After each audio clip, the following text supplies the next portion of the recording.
राजधानी दिल्ली की सड़कों में जो मंजर देखने को मिला वो शायद किसी फिल्म में भी देखने को नहीं मिल सकता।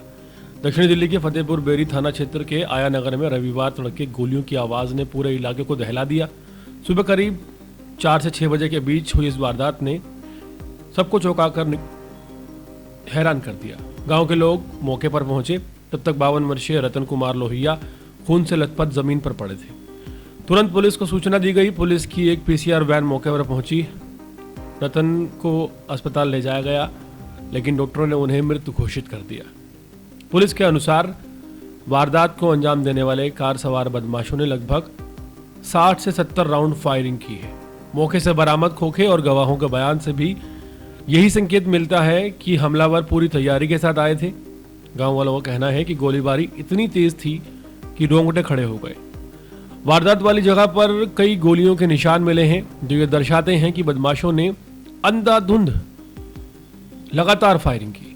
जानकारी के मुताबिक रविवार सुबह रतन रोज की तरह घर से दूध के लिए निकले थे। जैसे ही वो अग्रवाल स्वीट के पास पहुंचे, कार में सवार कई हमलावरों ने उन पर गोलियों की बौछार कर दी। हमलावरों ने सबसे ज़्यादा निशाना रतन के शरीर के निचले हिस्से को बनाया, जिससे वो वहीं गिर पड़े। मौके पर मौजूद कुछ ग्रामीणों का दावा है कि बदमाशों ने रुक रुक कर कई बार फायरिंग की ताकि कोई भी बचने की उम्मीद बाकी न रह जाए। पुलिस की शुरुआती जांच में ये बात सामने आई है कि रतन की हत्या किसी सामान्य विवाद का नतीजा नहीं है, बल्कि ये एक पुरानी रंजिश की कड़ी है। सूत्र बताते हैं कि इस मामले का संबंध गांव के ही युवक अरुण हत्याकांड से जुड़ता हुआ दिख रहा है। अरुण की हत्या करीब 6 महीने पहले हुई थी और तभी से गांव के 2 परिवारों के बीच तनाव चरम पर है।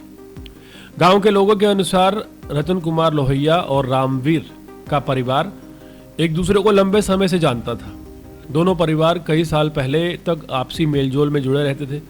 रतन का बेटा दीपक और रामवीर का बेटा अरुण न सिर्फ एक दूसरे के साथ उठते बैठते थे, बल्कि दोनों प्रॉपर्टी डीलिंग के कारोबार में पार्टनर्स थे। शुरुआत में व्यापार ठीक चला, लेकिन फिर प्रॉपर्टी की एक डील को लेकर दोनों के बीच विवाद हो गया। आरोप है कि इस विवाद के बाद दोनों परिवारों के संबंध बिगड़ते चले गए और धीरे धीरे मामला रंजिश और गहरी दुश्मनी में बदल गया। हालांकि दोनों पक्षों ने कई बार आपसी बातचीत से मामला सुलझाने की कोशिश की, लेकिन तनाव कभी खत्म नहीं हुआ, उल्टा बढ़ता गया। कुछ ग्रामीण बताते हैं कि दोनों परिवारों के बीच छोटी छोटी बातों को लेकर भी तकरार बढ़ जाती थी। 2 साल पहले दोनों पक्षों में झगड़ा हुआ था। तब अरुण के पक्ष के द्वारा दीपक को मार मार कर अधमरा कर दिया गया था। जब दीपक ठीक हुआ, दोनों के बीच फिर झगड़ा हुआ और अरुण मारा गया। इसके बाद आपसी विवाद और गहरा गया। 6 महीने पहले अरुण की हत्या हुई और तभी से रतन के परिवार को आशंका थी कि यह विवाद अब उनकी तरफ से बढ़ सकता है। हालांकि इस संबंध में खुलकर किसी से कुछ नहीं कहा जा रहा, लेकिन गाँव में यही चर्चा आम है कि रतन और उनके बेटे को लेकर कुछ लोग खफा चल रहे थे। फतेहपुर बेरी थाना पुलिस ने हत्या के बाद पूरे गांव में सुरक्षा बढ़ा दी है। पुलिस जांच में यह भी देखा जा रहा है कि वारदात के लिए आखिर किस गाड़ी का इस्तेमाल किया गया और बदमाश किस तरफ से आए थे और कहां चले गए। आसपास लगे सीसीटीवी कैमरों की फुटेज खंगाली जा रही है। पुलिस का यह मानना है कि इतनी बड़ी वारदात बिना रेकी के संभव नहीं है। आशंका है कि बदमाश रतन की दिनचर्या और आने जाने के समय को पहले से जानते थे। दक्षिणी दिल्ली जिले की स्पेशल टीम भी इस मामले में सक्रिय हो गई है। जांच अधिकारी ये भी पता लगा रहे हैं कि क्या हाल ही में दोनों परिवारों के बीच किसी नए विवाद की स्थिति बनी थी या किसी तीसरे पक्ष ने इस रंजिश को और भड़काने का काम किया है। गांव के लोग इस घटना से दहशत में हैं और कई लोगों ने कहा कि सुबह तकरीबन 60-70 गोलियों की आवाज़ ऐसा माहौल बना रही थी मानो कोई गैंगवार चल रही है। ग्रामीणों की मांग है कि पुलिस गांव में रात के समय गश्त बढ़ाए और दोनों परिवार के बीच चल रही रंजिश पर कड़ी निगरानी रखे। फिलहाल पुलिस ने इस मामले को लेकर हत्या का केस दर्ज कर लिया है और कई अन्य धाराओं को जोड़ने पर विचार कर रही है। शुरुआती जांच में जो आधार है वो कुछ संदिग्धों की पहचान की तरफ इशारा करता है। जांच टीमें संभावित ठिकानों पर छापेमारी कर रही हैं। रतन कुमार लोहिया की इस सनसनीखेज हत्याकांड ने एक बार फिर आया नगर गांव में पुराने जख्म हरे कर दिए हैं। रंजिश में चली गोलियों ने गांव की दहशत को बढ़ा दिया है और अब यह देखना होगा कि पुलिस इस 2 परिवारों की दुश्मनी में हुए खून खराबे के पीछे के पूरे सच को कब तक जनता के सामने ला पाती है।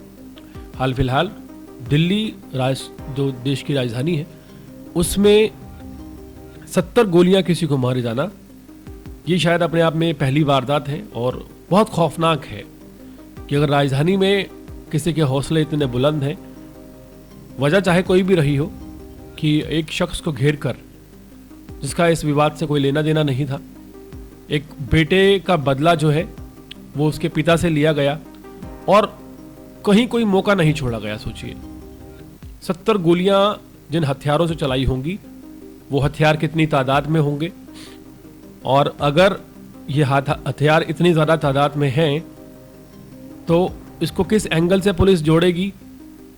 क्या इस पूरे मैटर में जांच की जाएगी कि ये हथियार कहाँ से आए? क्या इनका कनेक्शन कहीं पाकिस्तान से है? जैसा कि दिल्ली में हाल ही में गैंग पकड़ा गया था जो हथियारों की तस्करी पाकिस्तान से करके उसमें संलिप्त पाया गया था। क्योंकि अगर 70 गोलियां चलती हैं तो इस घटना को किसी आतंकी घटना से कम नहीं देखा जाना चाहिए। राजधानी में अगर इतनी बड़ी तादाद में गोलियां चल जाती हैं और अगर पुलिस उस एंगल से इसकी जांच नहीं करती, एक टेरर एंगल से इसकी जांच नहीं की जाती, तो कहीं ना कहीं ये पुलिस की भी लापरवाही मानी जाएगी। क्योंकि जहां आम जनता सड़क पर होती है, वहां अगर इस तरह की गैंगवार होगी तो कानून और व्यवस्था दोनों पर सवाल उठने लाजमी सी बात है।